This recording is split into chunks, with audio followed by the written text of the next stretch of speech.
پتہ نہیں اب کیا طوفان آئے گا، ڈاکٹر حماد نے ناراضگی سے وشما کی جانب دیکھتے ہوئے کہا۔ میں نے میسج کر دیا تھا، آپ نے دیکھا ہی نہیں، اور پھر یہ کوئی جگہ ہے اس طرح کی باتیں کرنے کی؟ اور ارحاب بھائی کو ہو کیا گیا ہے؟ وہ کیسے اتنی معصوم لڑکی پر لالچی ہونے کا الزام لگا سکتے ہیں؟ ازکا کے چہرے کو دیکھتے ہی اس کی سچائی اور معصومیت کا پتہ چل جاتا ہے۔ پھر ارحاب بھائی جن کے ساتھ وہ 2 مہینے سے ایک ہی گھر میں رہ رہی ہے، وہ کیسے نہیں جان پائے؟ وشما حیرت اور صدمے سے بول رہی تھی۔ اس کو ازکا کا ارحاب کی باتیں سن کر اذیت بھری آنکھیں یاد آئیں تو اس کی اپنی آنکھیں نم ہونے لگی تھیں۔ آپ دونوں کے آنے سے پہلے وہ ازکا سے محبت کا اعتراف کر چکا تھا میرے سامنے، بس اس کی طرف سے دل میں جو خدشات ہیں وہ مجھ سے شیئر کر رہا تھا، اور اس کی یا پھر ان دونوں کی ہی بدنصیبی ہے کہ اسی وقت آپ دونوں آ گئی۔ ڈاکٹر حماد نے پریشانی سے اپنی پیشانی رگڑتے ہوئے کہا تو وشما نے سر جھٹکا۔ کیا فائدہ ایسی محبت کا جس میں اعتبار ہی نہ ہو؟ وشما کی بات پر ڈاکٹر حماد گہرا سانس لیتے ہوئے اس کی طرف بڑھے۔ چلیں گھر چلتے ہیں۔ وہ وشما کا ہاتھ پکڑ کر اس کو کھڑا کرتے ہوئے بولے تو وہ بھی سر ہلا گئی۔ وہ ہسپتال کا گیٹ پار کرنے ہی لگی جب اس کے پیچھے بھاگتے ارحاب نے اس کو بازو سے پکڑتے اپنی گرفت میں لیا تھا۔ اس کو اس طرح بھاگتے دیکھ کر ہسپتال کا عملہ اور آتے جاتے لوگ حیرت سے بت بنے انہیں دیکھ رہے تھے، لیکن آج ارحاب افندی نے کچھ کھونے کے ڈر سے کسی بھی چیز کی پرواہ نہیں کی تھی۔ چھوڑے مجھے، وہ آنسوؤں سے بھری آنکھوں اور کپکپاتی آواز میں بولتی خود کو چھڑوانے کی ہر ممکن کوشش کر رہی تھی۔ ارحاب کی گرفت اس پر مزید مضبوط ہوئی تھی۔ ازکا فی الحال گاڑی میں چل کر بیٹھو پلیز، وہ التجائی انداز میں بول رہا تھا۔ مجھے نہیں بیٹھنا آپ کی گاڑی میں، چلی جاؤں گی میں کسی رکشے ٹیکسی میں، وہ بھرائے ہوئے لہجے میں بول رہی تھی۔ پلیز ازکا اس طرح مت کرو، تمہیں نہیں معلوم یہاں کے راستوں کا، اور ہم گھر چل کر بات کرتے ہیں نا، پلیز ابھی گاڑی میں چل کر بیٹھو، وہ منت بھرے انداز میں بولا تو ازکا مزید بفری تھی۔ کیا ابھی کچھ اور بھی رہتا ہے کہنے کو؟ وہ کاٹدار لہجے میں بولی تو ارحاب نے سختی سے اپنے لب بھینچے تھے۔ ازکا اب اگر تم چل کر خود سے نہیں بیٹھی گاڑی میں تو تمہیں اٹھا کر خود گاڑی میں بٹھاؤں گا، پھر اعتراض مت کرنا، وہ اس کو کسی طرح نہ مانتے دیکھ کر وارننگ دینے والے انداز میں بولا تھا۔ ہاتھ چھوڑیں، وہ سپاٹ لہجے میں بولی تو ارحاب نے اپنی گرفت ڈھیلی کی۔ وہ ایک جھٹکے سے اپنے ہاتھ چھڑاتی گاڑی کی جانب بڑھی۔ ارحاب سکون کا سانس خارج کرتے ہوئے تیزی سے اس کے پیچھے گاڑی کی جانب بڑھا۔ گاڑی میں بیٹھ کر اس نے ایک نظر اس پر ڈالی جو سپاٹ چہرہ لیے بالکل سامنے دیکھ رہی تھی۔ بغیر کچھ بولے اس نے گاڑی سٹارٹ کی۔ کچھ دیر بعد افندی ہاؤس پہنچ کر ارحاب نے گاڑی روکی تو وہ تیزی سے اپنی طرف کا دروازہ کھول کر باہر نکلی۔ ارحاب گاڑی میں ہی بیٹھا لب بھینچ کر اس کو دیکھتا رہا۔ وہ تیز تیز چلتے لاؤنج کا دروازہ کھول کر اندر چلی گئی تو ارحاب بھی گاڑی کا دروازہ کھول کر باہر نکلا اور شکستہ چال چلتا اندر کی جانب بڑھا۔ ازکا کو کیا ہوا ہے چاچو؟ وہ جیسے ہی لاؤنج میں داخل ہوا تو یمنا دوڑ کر اس کی طرف آئی تھی۔ وہ چونکا اور ایک نظر اس پر ڈال کر سہیب افندی کو دیکھا جو کچھ ہی فاصلے پر موجود اس کے جواب کے منتظر تھے۔ کچھ کہا اس نے دھیمی آواز میں سر جھکائے پوچھا تو سہیب افندی کی آنکھوں میں دکھ بھرا تاثر ابھرا۔ نہیں، وہ تو آتے ہی اوپر چلی گئی لیکن غصے میں لگ رہی تھی۔ میں نے اسے پوچھنے کی کوشش کی لیکن وہ کوئی جواب دیے بغیر ہی۔ یمنا کی بات پوری ہونے سے پہلے ہی وہ تیزی سے اوپر اپنے کمرے کی جانب گیا تھا۔ یمنا نے پریشانی سے سہیب افندی کی جانب دیکھا جو سر جھکائے سپاٹ چہرہ لیے بیٹھے تھے۔ وہ وہیں کھڑی پریشانی اور الجھن سے سیڑھیوں کو تکنے لگی۔ دروازہ کھلا تھا اور وہ الماری سے اپنے کپڑے نکال رہی تھی۔ ارحاب لب کاٹتے ہوئے پریشانی سے اس کی طرف بڑھا۔ یہ کیا کر رہی ہو؟ وہ جانتا تھا کہ یہ سوال بے تکا ہے لیکن بات شروع کرنے کے لیے اس کو کوئی اور الفاظ نہیں مل رہے تھے۔ اس کی طرف سے کوئی جواب نہیں آیا۔ وہ اپنے کپڑے بیگ میں رکھ رہی تھی۔ ارحاب نے دیکھا کہ وہ صرف حیدرآباد سے لائے جانے والے ڈریسز ہی رکھ رہی تھی، باقی کپڑے وہ ایک طرف پھینک رہی تھی۔ اس کے دل پر گھونسا سا پڑا تھا۔ وہ آگے بڑھا اور اس کے ہاتھ سے بیگ چھینتے ہوئے زبردستی اس کا رخ اپنی جانب کیا۔ ازکا میری بات سنیں۔ اور کیا سننا رہ گیا ہے؟ وہ اس کی بات بیچ میں کاٹ گئی تھی۔ I am sorry. اس کو اپنے بے تکے شک کی وجہ سے اس کا دل دکھانے کے بدلے سوری لفظ بے معنی لگا تھا، لیکن یہی حقیقت تھی کہ وہ واقعی سوری تھا۔ جو بات وہ اتنے سالوں میں نہیں سمجھ پایا تھا وہ ازکا مرتضیٰ کے چہرے پر نظر آتی تکلیف نے اس کو چند لمحوں میں سمجھا دی تھی۔ سوری؟ آپ کیوں سوری کر رہے ہیں؟ غلطی تو ساری میری ہے۔ پہلے میرے مستقبل کو محفوظ بنانے کے چکر میں میرے ماں باپ نے زبردستی مجھے آپ کے سر تھوپ دیا۔ پھر مجھے آپ کے ماضی کا پتہ چل جانے کے باوجود بھی آپ اچھے لگنے لگے کیونکہ میں آپ کے نکاح میں تھی اور آپ میرے محرم تھے۔ اس میں بھی ساری غلطی میری ہی تو تھی۔ مجھے پتہ چلا کہ آپ اپنی اس نام نہاد محبوبہ کی بے وفائی کے بعد مسکرانا بھول گئے ہیں تو میں آپ کی مسکراہٹ واپس لانے کے چکر میں آپ کے سامنے الٹی سیدھی حرکتیں اور شرارتیں کرتی رہی۔ یہ بھی سراسر میری ہی غلطی تھی۔ وشما آپ ہی کے سمجھانے کے بعد اپنی انا کو کچل کے خود آپ کے پاس آپ کے کمرے میں آئی تھی، حالانکہ آپ مجھے اپنے کمرے میں نہ آنے کا کہہ چکے تھے۔ یہ بھی تو میری ہی غلطی تھی نا، اور اپنے محرم شوہر سے محبت کرنے کی غلطی بھی تو میری ہی ہے۔ پھر آپ کیوں سوری کر رہے ہیں؟ سوری تو مجھے کرنا چاہیے نا، لیکن نہیں، میں نے کہا تھا نا کہ سوری صرف انہی سے کرتی ہوں جنہیں میرے سوری کی قدر ہو۔ وہ بولنا شروع ہوئی تو ارہاب افندی پر ایک کے بعد ایک وار کرتی چلی گئی تھی۔ اس کی محبت اس کو اپنی شرارتوں سے تنگ کرنے کی وجہ اور اس کا ماضی بھی جانتی تھی، وہی بے خبر تھا ہر چیز سے۔ یاد تھا تو صرف اس کو اس کا ماضی، زوبیہ کی دولت کی خاطر کی گئی بے وفائی۔ ازکا تم اس کمرے سے کہیں نہیں جاؤ گی، وہ اس کو پھر سے اپنے بیگ کی طرف بڑھتا دیکھ کر بولا۔ میں صرف کمرے سے ہی نہیں، اس گھر سے بھی چلی جاؤں گی اور آپ کو مجھے روکنے کا کوئی حق نہیں ہے، وہ تیز لہجے میں بولی تھی۔ وہ ضدی تھی، یہ بات تو وہ جان چکا تھا۔ تمہیں یہاں روکنے کا حق مجھے نکاح نامے پر دستخط کرتے ہی مل گیا تھا۔ وہ جانتا تھا کہ ابھی اس کی معافی تلافی سے وہ کسی صورت نہیں مانے گی، اس لیے دوسرا طریقہ اپنایا۔ ہاں لیکن تب تو آپ کو یہ نہیں پتا ہوگا نا کہ میں لالچی بھی ہوں، وہ کاٹدار لہجے میں بولی تو ارہاب نے ایک جھٹکے سے اس کو قریب کیا تھا۔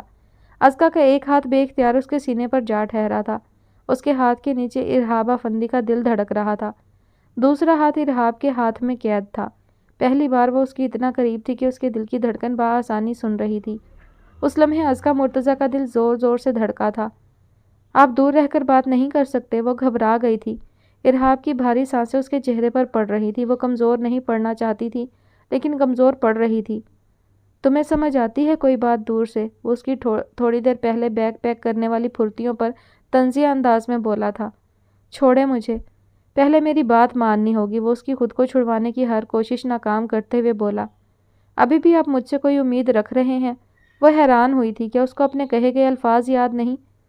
پہلی بار ہی تو امید رکھ رہا ہوں، میں جانتا ہوں جو کچھ میں کہہ چکا ہوں اس کا کفارہ میں صرف سوری سے ادا نہیں کر سکتا، لیکن کیا تم غصے کی بجائے ٹھنڈے دماغ سے یہ نہیں سوچ سکتی کہ تمہارے اس گھر سے جانے کا مطلب کیا ہے؟ رمیسا بھابھی کو تکلیف دینا، جو تکلیف تمہیں میں دے چکا ہوں وہی تکلیف تم اپنی ہی ماں کو دے کر میری طرح کیوں بننا چاہتی ہو؟ ان کی ابھی عدت بھی ختم نہیں ہوئی، ابھی وہ اپنے شوہر کے غم سے نہیں نکلی اور تم انہیں بیٹی کا غم بھی دینا چاہتی ہو۔ تمہیں پتہ بھی ہے وہ سیٹھ تمہارے حیدرآباد آنے کے بعد کتنی بار مرتضیٰ بھائی کے گھر آ کر باہر تماشا لگا چکا ہے۔ تم چاہتی ہو مجھ سے دور جا کر تم اس کے ہتھے چڑھ جاؤ، جبکہ تم جانتی ہو کہ وہ کچھ بھی غلط کر سکتا ہے۔ اس نے دھیمی آواز میں کہتے ہوئے اس کو خود سے الگ کیا۔ ازکا جانتی تھی کہ وہ ٹھیک کہہ رہا ہے، لیکن وہ جو کچھ اسپتال میں کہہ چکا تھا اس کا اثر ہر بات سے زیادہ تھا، اور یہ بات ارہاب افندی بھی بخوبی جانتا تھا۔ وہ اس کی بات کا کوئی جواب دیے بغیر بیگ کی طرف بڑھی تو ارہاب نے آنکھیں میچیں۔ تو تم نہیں مانو گی میری بات ازکا؟ تم نے اس کو اس قابل چھوڑا ہی کہاں ہے؟ ازکا اپنا بیگ لے کر نیچے آئے۔ ارہاب کی بات کا جواب کمرے کے دروازے پر موجود صہیب افندی نے دیا تھا۔ دوسری بات انہوں نے ازکا سے کہی تھی۔ ازکا اپنا بیگ گھسیٹتی کمرے سے باہر نکل گئی۔ صہیب افندی بھی جانے لگے تو ارہاب نے تیزی سے آگے بڑھ کر ان کا بازو پکڑ کر انہیں روکا۔ بھائی میں بس غلط فہمی کا شکار تھا، میں ایک بار پھر سے دھوکہ نہیں کھانا چاہتا تھا، وہ بے بسی بھرے لہجے میں بولا۔ صہیب افندی نے اپنا بازو نرمی سے اس کے ہاتھ سے چھڑوایا۔ تم سمجھدار انسان ہو ارہاب، عام لڑکوں کی طرح جذباتی اور جلد باز نہیں تھے تم، پھر بھی اتنی بڑی غلطی کیسے کر دی تم نے؟ تم چھوٹے بچے تو نہیں ہو کہ تم ایک معصوم بچی کو نہیں پرکھ پائے اتنے دنوں میں؟ ان کے لہجے میں دکھ بول رہا تھا۔ میں جانتا ہوں اور مانتا بھی ہوں کہ مجھ سے غلطی ہوئی ہے، لیکن یہ غلطی اتنی بڑی تو نہیں کہ سدھاری نہ جا سکے۔ وہ ایک بار پھر ان کا ہاتھ پکڑ گیا تھا۔ وہ 35 سالہ مرد صہیب افندی کو اس وقت بالکل بچہ لگ رہا تھا، وہ بچہ جو کچھ کھونے کے ڈر سے بے چین ہو۔ اب کیا چاہتے ہو ارہاب؟ انہوں نے سنجیدگی سے مختصر سوال کیا۔ جانتے تھے وہ شرمندہ ہے، اب مزید اس کو شرمندہ کرنا انہیں کسی طور مناسب نہ لگا۔ موقع، اس نے ایک لفظی جواب دیا۔ ٹھیک ہے، رمیسا بھابھی کی عدت میں 2 مہینے رہتے ہیں اور تمہارے پاس صرف یہی 2 مہینے ہیں۔ اس کو احساس دلاؤ کہ تم کس ڈر کا شکار تھے، اس کو مناؤ۔ اگر پھر بھی وہ تمہارے ساتھ رہنے کو راضی نہیں ہوتی تو تم خاموشی سے پیچھے ہٹ جاؤ گے ارہاب۔ وہ اپنی بات مکمل کر کے باہر کی جانب بڑھے۔ ارہاب نے گہرا سانس لیا، وہ جانتا تھا کہ اب کسی بھی طرح صہیب افندی ازکا کو روک لیں گے۔ تم نے اس کی خودداری اور انا پر ضرب لگائی ہے ارہاب، اب احتیاط کرنا۔ وہ جاتے جاتے رکے اور مڑے بغیر بولے تو ارہاب نے سر جھکا دیا۔